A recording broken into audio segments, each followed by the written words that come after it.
Peter, Hallo. can you hear me? Yes, I can hear you. Hoe gaat het? Het gaat goed. Okay, that's the only Dutch I know. No, not a bit more.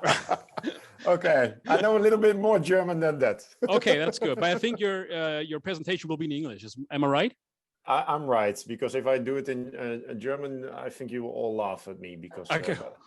Well, maybe do a second talk after that. Now we're pretty happy that you're joining us for today, and I think this is yeah, it's been a while since we had to talk in English. So your talk will about YouTube ads.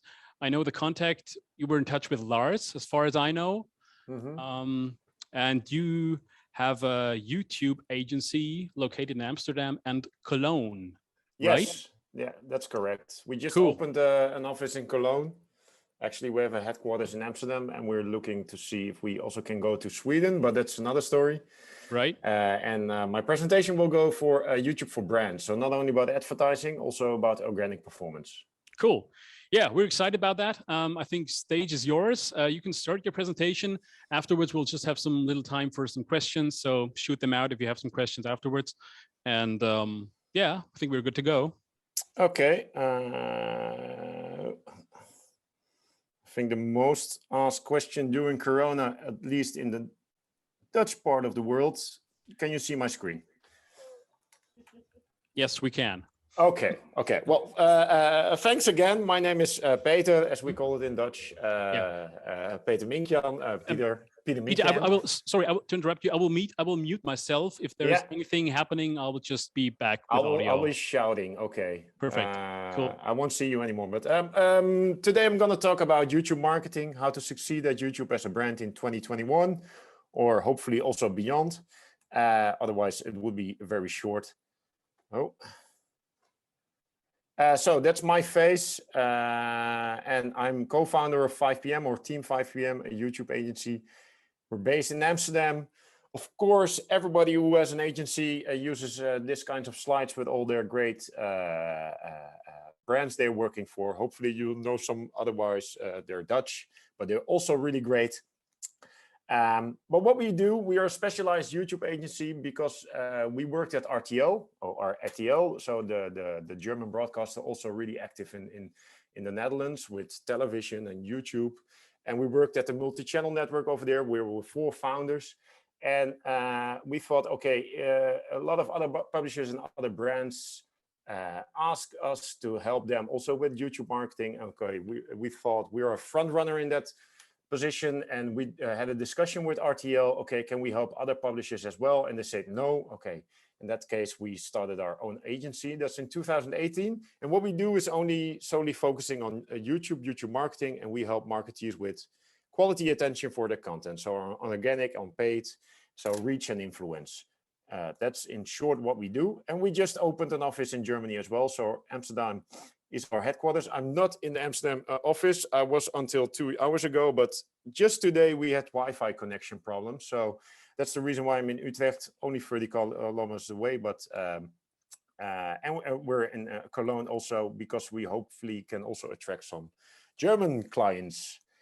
But let's not talk about Team5pm, but about the 4 insights I want to like to share with you, because if you want to dominate YouTube, it's we have a simple framework, but it all starts with understanding how people use YouTube. And after that, if you know how people use YouTube, it's really easy and great to know how the algorithm works. I talk about that also briefly. And then what's the most effective content strategy for brands? And at the end, I will share some results, some case studies we did with some clients to convince your boss, but also hopefully to convince you about the power of YouTube for brands. So the first step is knowing how to use, knowing how to people use YouTube. And that's really a great starting point. And that's your first step, because I have a lot of slides about how popular YouTube is, and I can tell you everything about how great it is and doing that stuff, and still growing every month, month over month. But in fact, what's the problem is 90% of all YouTube videos don't have more than 1,000 views. So it's really popular, but only 10% of those videos are really generating the majority of all those views. So what your goal is as a marketer, how can you make sure you're not part of that 90%? So, and that's what we do. We help clients being not part of that 10%. Of course, the first solution is paying a lot of advertising dollars or euros to Google, and then you're not part of that 10%. But I think there's a better way. And to succeed at YouTube, what really helps is having a data-driven approach. And that's really common if you have a Google SEO strategy or a social media strategy, looking at the data. But on YouTube, what we see, a lot of brands are just doing stuff. Okay, we make great videos and then we will have great results. But that's not true. But it all starts before you're going to have those great data-driven content strategies, a clear understanding how people use YouTube. And what the most people think, if I talk about YouTube, they say, okay, it's about entertainment. And sometimes they call a great influencer, or about cat videos if they're a little bit older. And that used to be the main reason why people use YouTube. But today, that's not true anymore. If you see what are the main reasons why people turn to YouTube, it's about fix something in my home or car, to learn something new, to help me solve a problem. And after that, you also see to help relax, to entertain. But it's one of the major reasons why people use YouTube is not only about entertainment, but also for information. And that's this is a study done by YouTube itself, and some data scientists at YouTube. They investigated why people are using YouTube. And 60% is about entertainment. They want to see music videos, sports highlights, anything else. But 30% is about information. So that's about how people want to solve stuff, how-tos, or if people have self-development, like yoga for beginners. And 10% is about connection. And that's if I share a YouTube video with you via WhatsApp or anything else. If you share it with somebody, hey, you have to see this video. But 30% of all views on YouTube is coming from the need to have information. And that's really powerful. And the CEO of YouTube announced earlier this year, they really want to focus on an informational part. They want to double the number of people who engage with educational content on YouTube. So it's also a priority for YouTube. And what you see, it's not about music videos or entertainment videos, but how-to videos earn the most attention of any content category on YouTube. On the right-hand side, you see an example of us. It's Gamma. It's like a DIY market chain in the Netherlands, like the Hornbach. We also have in the Netherlands, and if I'm correct, that's German. But how to isolate your rooftop. That's what it says. And what you see is also what you see tutorials, and in this case, beauty tutorials on YouTube increased nearly 50% last year. And that's not only about Corona, but people want to have step-by-step instruction how to do stuff. Another one, what you see is a 50% increase in average daily views with video variation of beginners. So this is portrait photography for beginners, for Canon, also a client of us. So for beginners, people want to start with new stuff, and they want to have instruction through YouTube. And I guess most of you in the audience will have the same thing. If you don't know how to do certain things, you will go to YouTube, because you want to see a step-by-step instruction with video and not a long text. And that next to that, YouTube is also the second search engine in the world, more than 3 billion searches every month. So it's really big. But there are two really interesting search opportunities for brands. And that's step-by-step instructions, so how-to and tutorials, so how to pay my role. And next to that, the how-tos, I already discussed about it, talked about it. People also want purchase advice, and that they want to have in terms of reviews, like Volkswagen ID4 review. Volkswagen in the Netherlands is also a client of us. But the majority of people who buy a new car nowadays, they will look for more information to make the right choice. So that's really popular about watching reviews and want to have purchase advice. And that's also coming from a study from Ipsos. More than 50% of the online shoppers use video and YouTube to make a purchase decision. And that's really great to know. And because that's the moment where you can influence purchase behavior. And next to that, 90% of the people say that they discover new brands and products on YouTube. It's not only about with the how-to content, but also if they see entertaining content and other stuff, but it's also a place of brand discovery. But YouTube is the biggest search engine after Google in the world, but still Google dominates the search engine market. So there's still more than 15 times more searches on Google than on YouTube. But Google search can also be a huge traffic source for your videos, because in 26% of the times of all search queries, they will show a video, and those videos generate really high CTR. So this is the same search query I already showed you, something about photography for beginners, portrait photography, but you will see that the search engine result page is dominated by videos. And that's not true for transactional search queries, how to buy stuff. Then you will see Amazon, you will see ads, all that kind of stuff. But if people search for how-to tutorials, for news, entertainment, music, you will see videos in the search engine result page. And they get a lot of traffic from that as well. Okay, that's the first step. So people don't only use YouTube as an entertainment platform, but also for information. Next to that, it's really important to know, okay, how does the YouTube algorithm work? And so only understanding how people use YouTube is not enough. You should also know how it works. And I can have, if I have 4 hours, I can tell you everything about the YouTube algorithm. We did a lot of data analysis and studies about that. But let me make it short, because first of all, you want to know what's the goal of YouTube. And that's maximize long-term viewer engagement and satisfaction.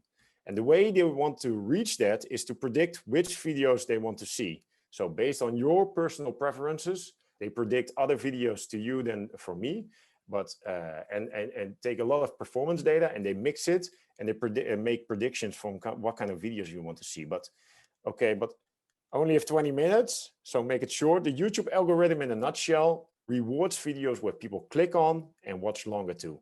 And therefore longer content almost always outperforms very short content. A lot of brands make the mistake to put their short social snippets on YouTube as well for the 60 seconds. But that doesn't work, because the algorithm rewards longer videos where you click on and where you watch for. So if you go just to YouTube and you're not logged in, you will see this, what I just told you in action, because this I'm just watching a Tesla Model X review. And if you notice, what's the length of the videos next to that? 10 to 20 minutes, sometimes even longer. And you won't never see a video of 30 seconds being recommended.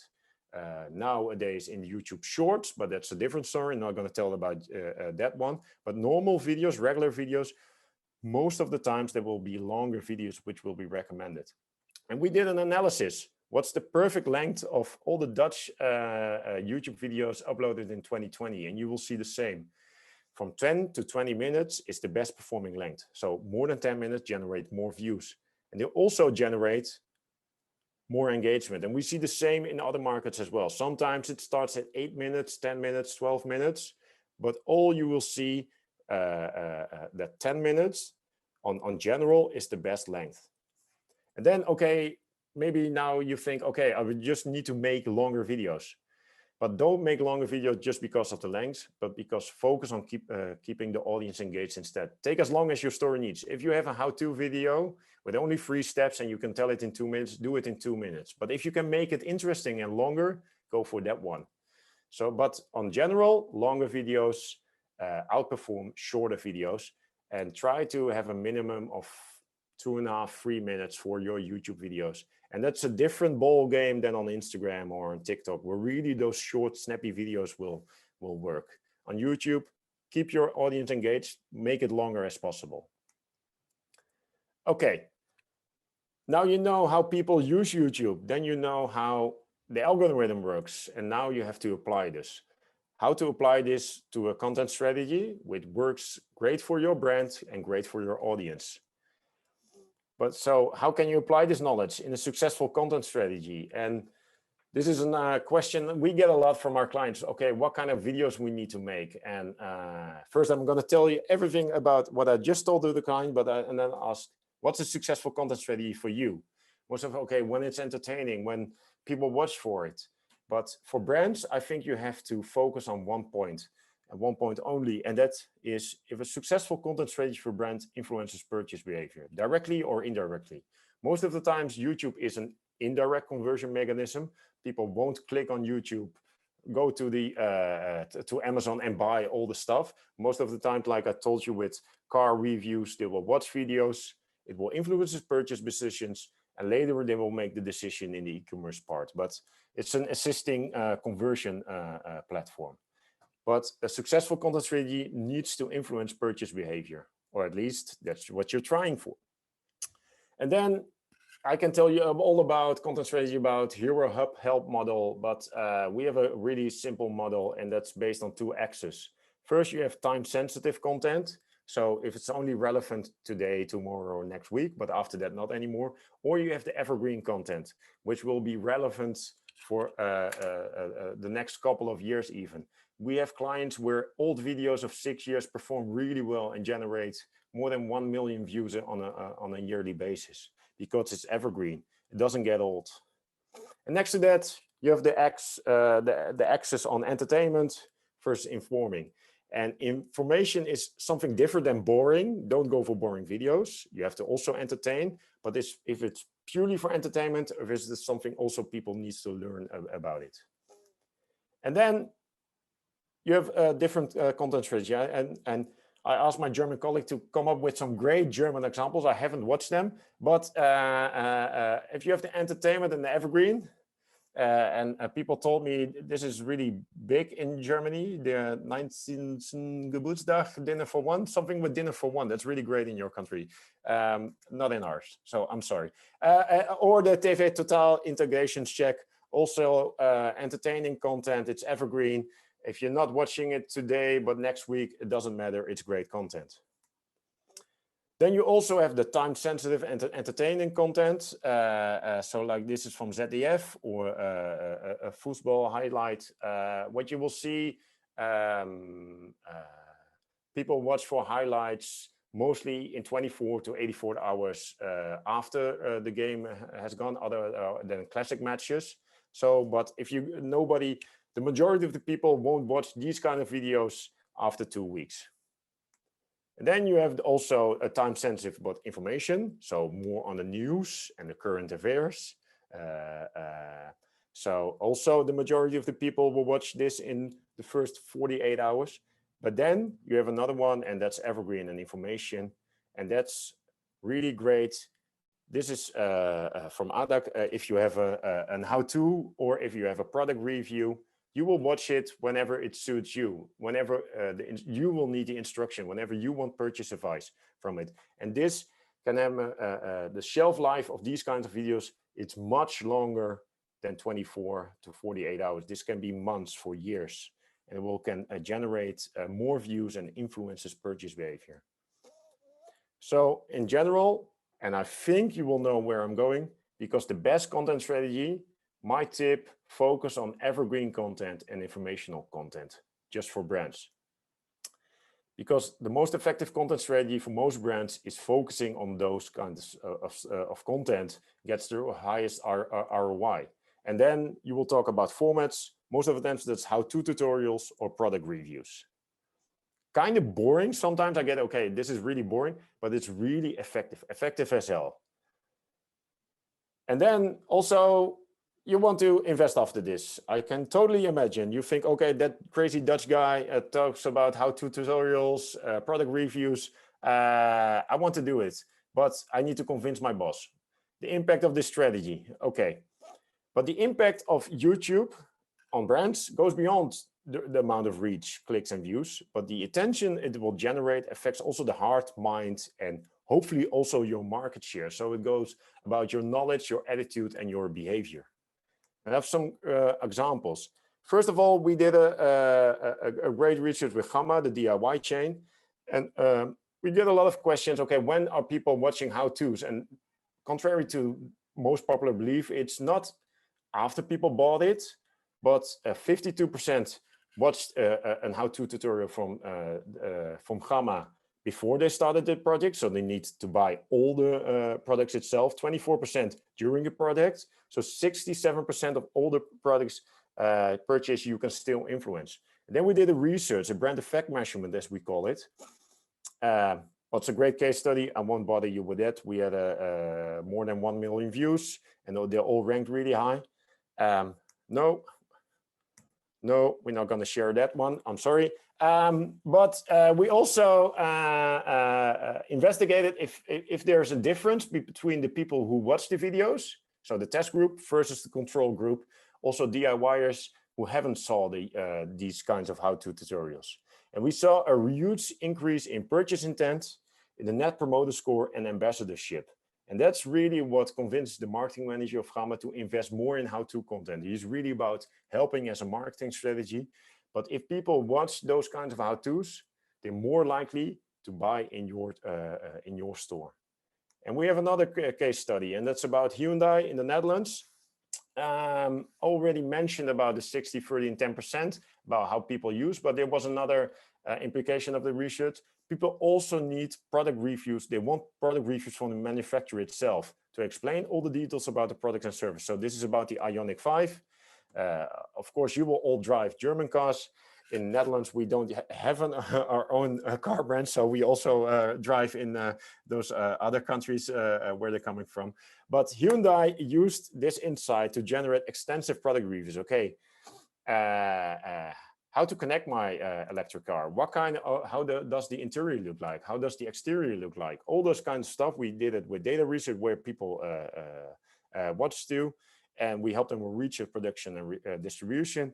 And we also investigated if there's a difference, if people watches the video or people who are also thinking about buying an electric car, but didn't watch those videos. And we saw a huge increase about brand recall, brand reference, and model purchase consideration.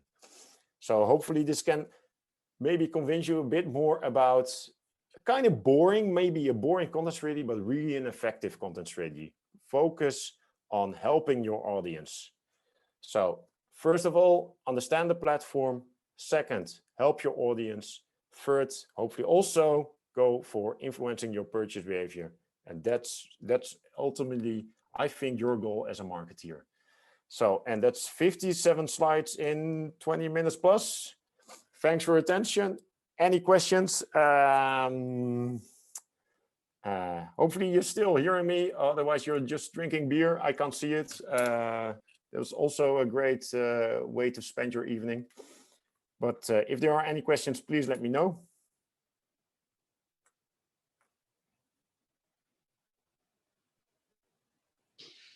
Okay, Peter, can you hear me? Yes. So since I think downstairs, maybe they're having some little problems, then, okay, I will also,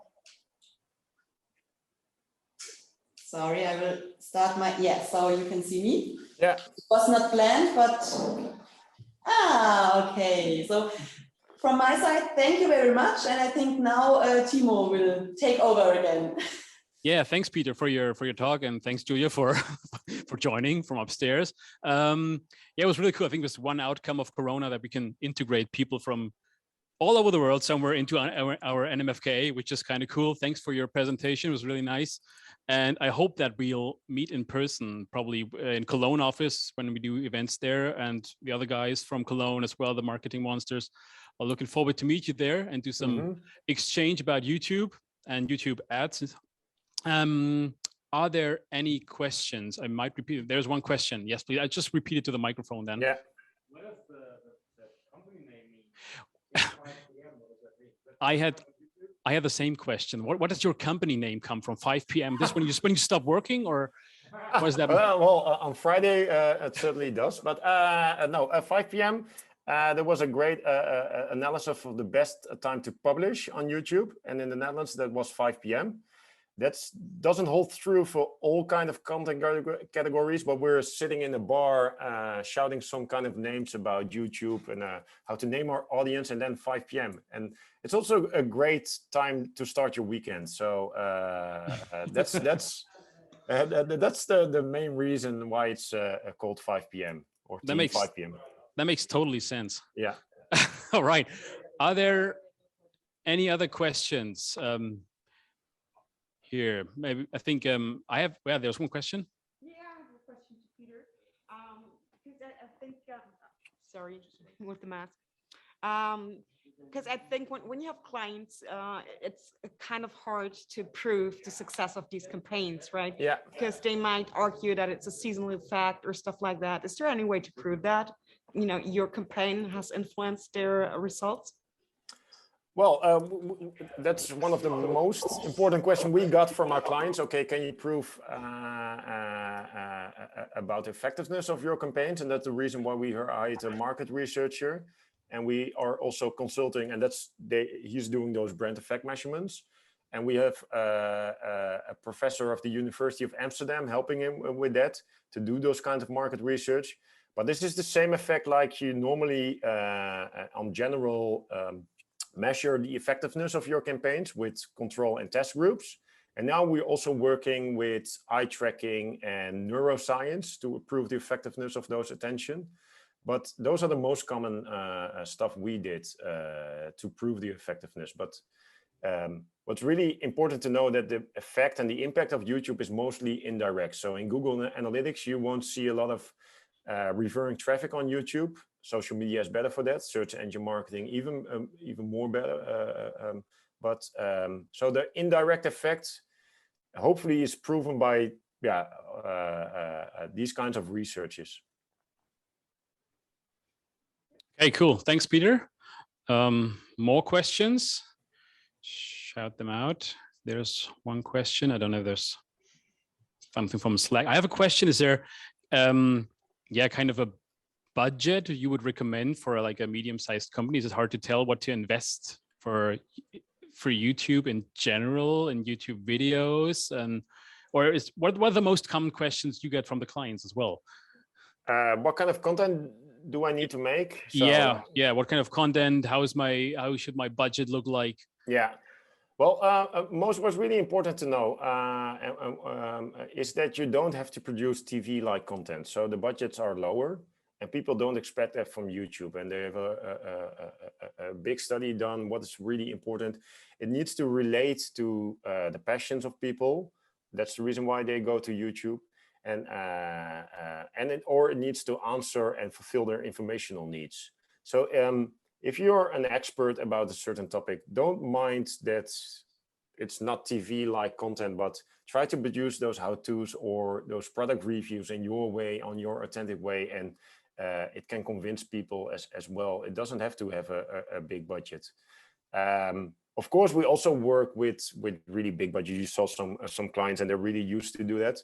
But if you compare those production value, I think a how-to video is around 5,000 euros or something. But it can also be done product reviews for 1,000 euros.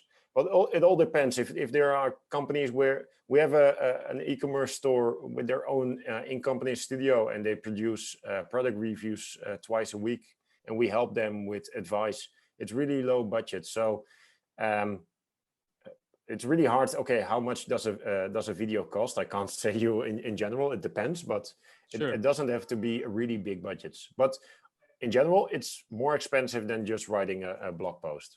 Yeah. All right. Cool. I think there are more questions.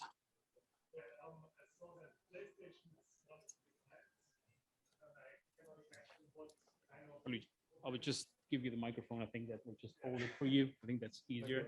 Yeah, thank you. PlayStation is one of your customers, and I wanted to ask, what kind of content do you do for them? Because I only see trailers of games in their YouTube channel, and sometimes an event. But what kind of content do you do for them? So you're now watching for the PlayStation Netherlands, don't you? No, that's we do that together with Mediacom, a really big media agency in the Netherlands. I guess they're all also active in Germany. What we do there is more entertainment formats, and we try to make also. We're pitching other formats, but it's really about a series. So that's entertaining content. We don't only produce educational content for our clients. We also produce certain gaming series where influencers play against each other. That could also be a great, effective, entertaining content strategy. But most of the times, brands don't have those kinds of budgets where you hire those influencers and they play against each other, and there's a really media budget behind it to promote it. So for PlayStation, it's entertaining content. Most of the other clients also educational content. Okay, cool. One more question here, I think, and then yeah. I was just wondering, do you only, or not only, but do you coach your clients, or do you also support producing the content? Both. So we have an in-house studio, we can produce it, but sometimes they already work with other stuff, or they have their own production facilities. And then we give them advice, okay, about SEO scripting, which is really important to rank. So what kind of keywords you use, which kind of features you use. So we help them in mostly every way possible. Sometimes it's just a 2-hour feedback round on a certain format. Okay, cool, thanks. I think there are more questions from above. I'm not talking about God, but about our colleagues from watching from the first floor. Yeah, there's one. Julia, you can take over. Yes, the question. Hi, thanks a lot.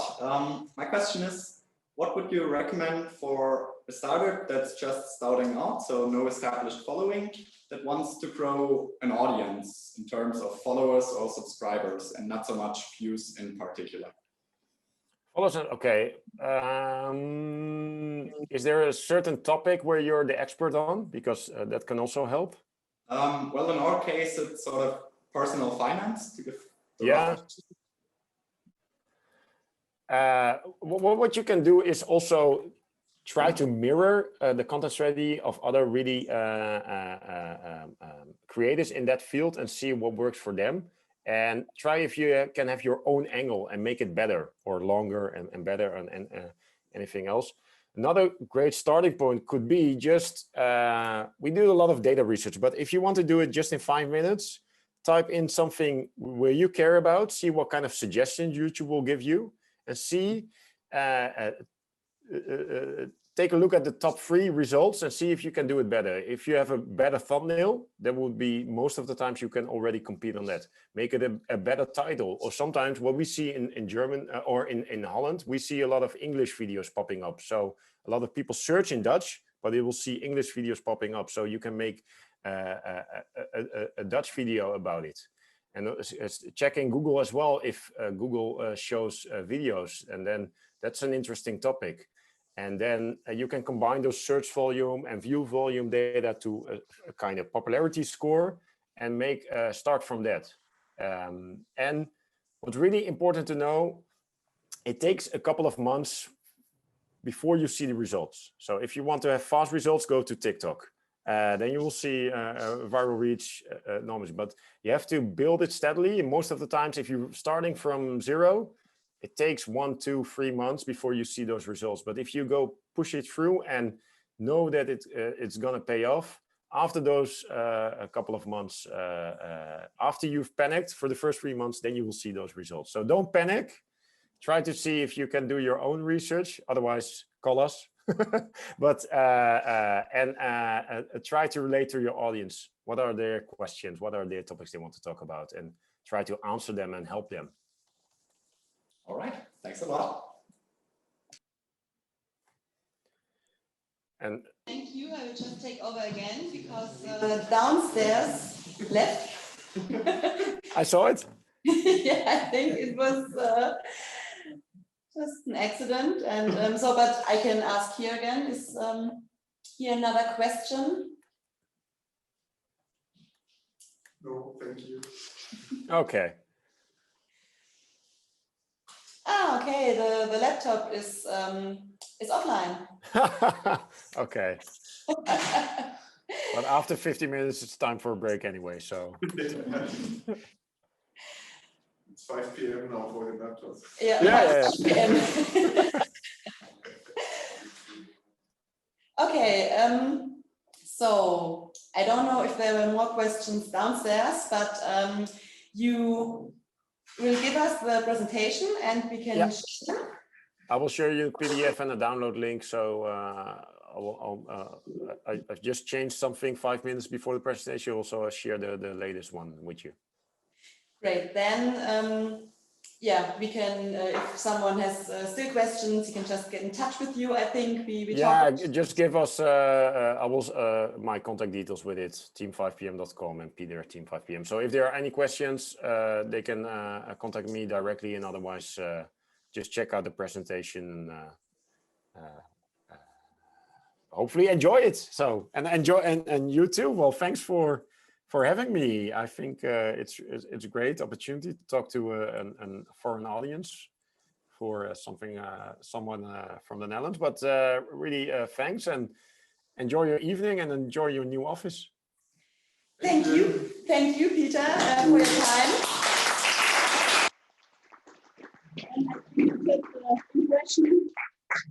Okay. This was your upstairs audience. Okay. The small room.